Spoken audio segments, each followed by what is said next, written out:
por Sabe que o que eu acho bacana dessa história que você conta, vocês duas que estão atuando? Só um ponto que eu quero pegar, que é o seguinte, do que a Flávia falou. A dificuldade dessa informação chegar, tipo, para as pessoas... Acho que a gente até falou disso no primeiro podcast. Ainda existe a dificuldade dessa informação chegar para o consumidor final, de que o arquiteto... Em relação ao papel que o arquiteto desempenha? Ainda existe isso, gente? Eu acho que é muito cultural, né? As pessoas insistem que a arquitetura é uma coisa simplesmente simples. Então, ou inatingível. Eles acham que ou acham que é muito caro. fácil de fazer e acabam se desarvorando a fazer a moda deles, porque o ser humano brasileiro também não podia ser diferente, eles são muito imediatistas. Então, hoje, eles não querem consumir uma coisa de qualidade, eles querem ter um espaço até perecível, ele vai durar pouco tempo, mas as pessoas se satisfazem com isso. Eu acho que isso atrapalha bastante o mercado, porque você tem resultados que não têm qualidade. Mas quando você fala de produto, ok, perecível, acabou, compra outro, mas quando a gente fala de construção de ambiente, né, quando a gente fala de ergonomia, de iluminação certa, correta, ventilação natural, esse tipo de coisa que é importante. É inerente a um profissional. E só o profissional sabe como implantar isso no espaço. Eu vou mais além. Eu fico chocada com a capacidade do cliente achar que um engenheiro calculista é desprezível. Que ele pode contratar um pedreiro para fazer uma fundação de uma casa, que ele não precisa fazer uma sondagem e um cálculo estrutural. Ele é capaz de colocar a família dele em risco, o filho dele cair, o teto que ele vai pagar para fazer cair na cabeça do filho dele. Das pedras, né? Exatamente. Ele bota em risco o teto que ele vai construir cair na cabeça do filho dele, a contratar um calculista. É aí que eu pergunto. E quando não cai, só que quando não cai, provavelmente também essa estrutura está superdimensionada, né? Ele gastou muito mais para o negócio não cair. Superdimensionamento. Exatamente. É por isso que eu pergunto. E um gasto muito mais maior. gasto. O que vocês acham que falta? Falta informação?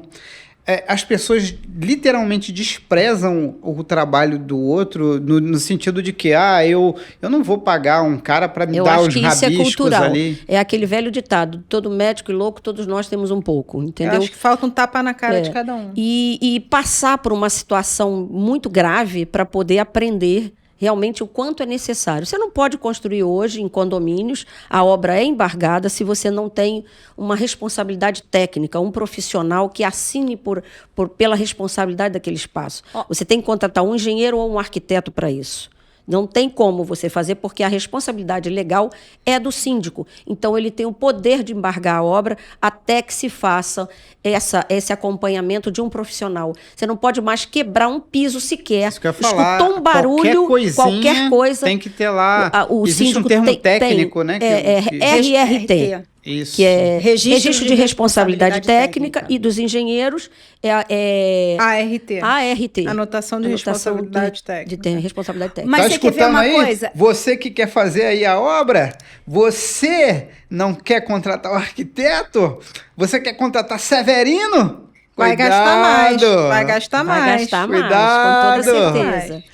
E é cultural mesmo. Eu tô assistindo um seriado, e eu até comentei com a Priscila, que é muito interessante. Isso se passa em 1700 e pouco, 1800 e pouco. O cara está construindo uma cidade, e aí viram-se para ele e falam assim, mas você é arquiteto? Ele, não, eu estou usando um livro de plantas. Meu Deus.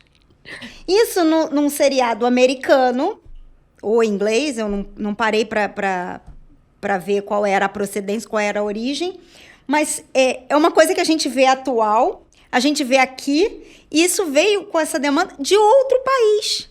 É cultural mesmo. Eu acho que por ser uma das atividades básicas de início da cultura humana, que é a medicina, a engenharia, e o direito, né, que foram as 3 profissões iniciais do ser humano. Então, as pessoas acham que isso é fácil, sabe? Porque casa, todo mundo consegue fazer. E a nossa cultura é uma cultura de construção ainda muito fácil. Qualquer barraco, não desmerecendo nada com relação ao desmerecimento, mas qualquer pessoa consegue fazer um barraco de tijolo e cimento, entendeu? Não é difícil. A mão de obra, ela se torna, assim, de pessoas querer eles mesmos fazerem, exatamente por isso, porque é um material ainda barato, que dá acesso, mas a gente dificilmente vai tirar isso da cultura a nível de execução de obra, de que as pessoas precisem.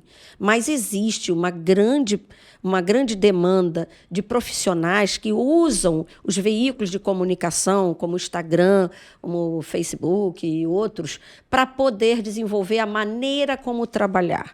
Então, por exemplo, inicialmente, eu trabalhava com um formato de fazer consultoria. E depois, com os anos, isso aconteceu de eu quase que eliminar isso. E hoje, depois que eu volto de uma pandemia, onde ainda bem tive bons trabalhos, mas que a gente está vivendo uma crise financeira pós-pandemia, o mundo inteiro está vivendo isso, está vivendo guerra. Então, existe no mercado uma possibilidade que estão fazendo, e eu também retornei. Eu voltei a trabalhar por consultoria. Isso é muito prático e é econômico, porque uma consultoria é o preço de uma visita técnica. E isso vale a pena para o cliente fazer. E eu, dentro dessa consultoria, eu consigo informar a ele os meus fornecedores. Ele pode me chamar uma segunda vez para receber esses fornecedores na casa dele. E que o custo fica muito fácil. Se ele vier a desenvolver um projeto comigo, eu desconto o valor desta visita do valor do projeto. Depois disso, eu posso fazer ou não o acompanhamento de obra. O trabalho do arquiteto ele é muito mais seguro do que as pessoas pensam, porque quando você contrata um projeto, você não tem multa contratual se você interromper desde que você termina aquela fase. Os pagamentos eles são dentro de fases determinantes do projeto. O projeto ele tem um estudo preliminar, você tem um percentual em cima do valor do estudo preliminar, você tem um anteprojeto, mais um outro valor percentual e tem o projeto definitivo, outro valor percentual que fecha o conjunto disso tudo. É uma contratação extremamente segura, né? Uma contratação segura, você pode fazer isso. E você consegue ir adiante, contratando o profissional para acompanhar ou não, desde que você contrate pessoas certas para executar esta obra. Se você contratar um engenheiro, você pode trabalhar com um projeto de um arquiteto e desenvolver essa obra por aí adiante. E tem outro formato de trabalhar também, que você, quando você quer fazer um trabalho que tenha um custo mais acessível, você passa a cobrar um preço, um valor de acompanhamento de obra. E esse preço é fixo dentro de um mês. Se você parar o serviço, você pode dispensar o profissional e você vai até onde você pode. Então, é isso que as pessoas precisam entender. Trabalhar com arquiteto é seguro, porque você pode trabalhar por fases. Você não necessariamente você vai pagar um pacote completo de cara. O projeto é uma das fases, a execução é outra fase, que pode ser feito por visita técnica também, por visita e acompanhamento para compra de materiais. E é assertivo, né? Porque você não tem um retrabalho. Não tem, exatamente. Você não tem surpresas. O projeto já diz, gente, é planejamento. Se você não tiver um planejamento para tudo na vida, você vai pagar 2 vezes. Eu penso barato sai caro. Eu penso que isso vai muito, uma questão até que a Flávia pontuou no momento do nosso bate-papo aqui. Vai muito da questão cultural. Você percebe que existe isso, porque nós notamos que, eu não sei se é uma percepção minha, né, também, tenho que falar por mim um pouco, as pessoas têm um mau hábito de não valorizar o trabalho do outro. Aí ela acredita que talvez pagar por uma consultoria ou por um projeto é muito caro, né? E eu vou fazer do meu jeito, eu vou contratar o meu mestre de obra, que ele é bom, ele conhece mais do que elas.